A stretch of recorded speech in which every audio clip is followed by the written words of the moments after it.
Hey, Survivor Geeks, how are you doing? It's been a little while since I've chatted with you about Survivor.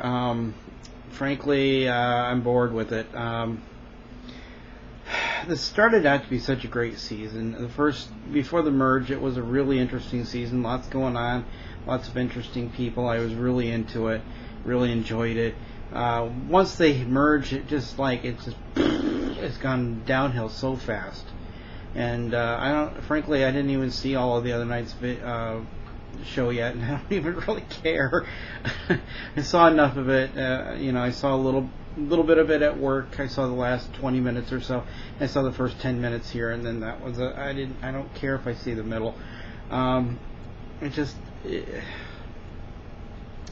admit I was wrong about Cochran. I'll admit I thought that he was going to be this mastermind. He was going to do some interesting stuff after the merge and possibly get himself into the final three.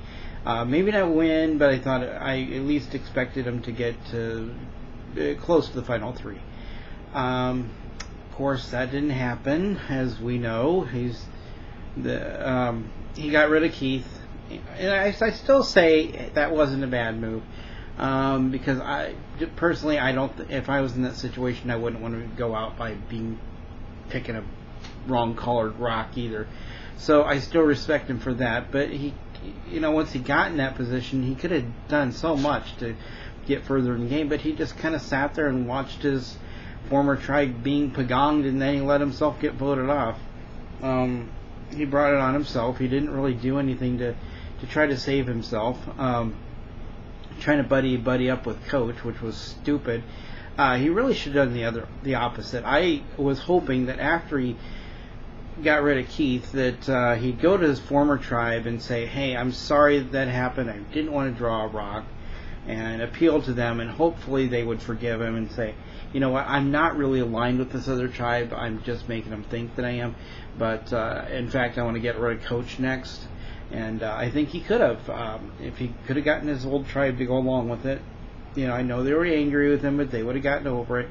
Because why not? If his plan would work, it would keep them in the game a little bit longer. So I would say, get them back on board with him, and then go to Brandon and say, "Hey, Brandon, in all this time I've seen Coach on this show, he's never prayed like this. Don't you think this is sort of blasphemous?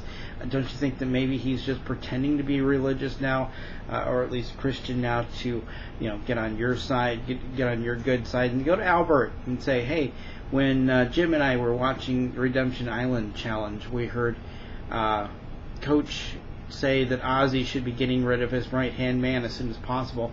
Well, you're Coach's right-hand man. If Coach is playing with that same strategy, he might be getting rid of you next. And hey, if you can get at least one of those two guys to vote for Coach, and then all of the 5 people from Cochran's old tribe, the Coach would be gone, and be a different game."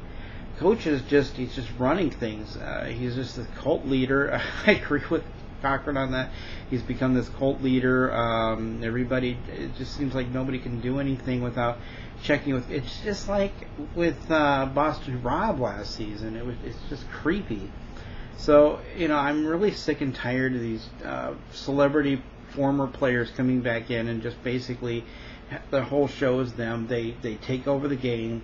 The whole show is about them. And I know that CBS can't really stop it from happening, but I wish that some of these new people who go on there would stop being so starstruck and just get rid of these guys right away. Why keep them around like that? It's like, you know what, Coach? Ozzy, you guys have already had your chance. Get out of here. We're going to vote you off right away. Got to say, Ozzy's doing a great job staying on Redemption Island. I don't think Cochran's going to cause him any trouble if he could outplay Keith and Jim. Yeah, I don't think Cochran's got a chance at this point.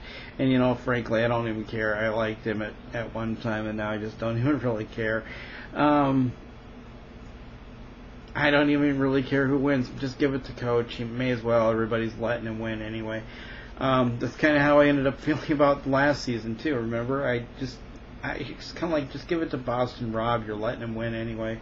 It's kind of how I feel about Coach. It's like you're letting him win. I'm hoping that Sophie because I'm liking Sophie now, and I like Albert, so maybe Sophie or Albert will win, and then maybe I'll be okay with that. But at this point, I mean, Rick's basically a mannequin. I never see him really do anything. He still does. There's hardly anybody left, and he's still not really doing anything. I'm so disappointed. I thought he was going to be a cool guy, and he doesn't do anything. Brandon's just too bizarre. I can't stand him. I guess an Ozzy win would be okay with me too, because I like Ozzy from previous seasons. But I really don't like Coach. I never will. And I really hope he doesn't win. If he does, well, there's nothing I can do to stop it. But I guess he deserves it. But I won't be happy.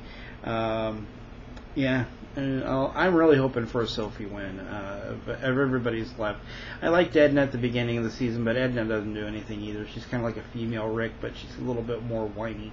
I mean, yeah, she whines a little bit, but that's about all she ever seems to accomplish. So, yeah, get rid of those two and Coach, and have a final three of, well, yeah, okay, get rid of those two and Coach and Brandon, and just have a final three of Sophie, Albert, or Ozzy. I'd be okay with any of those three winning. So that's really all I got to say.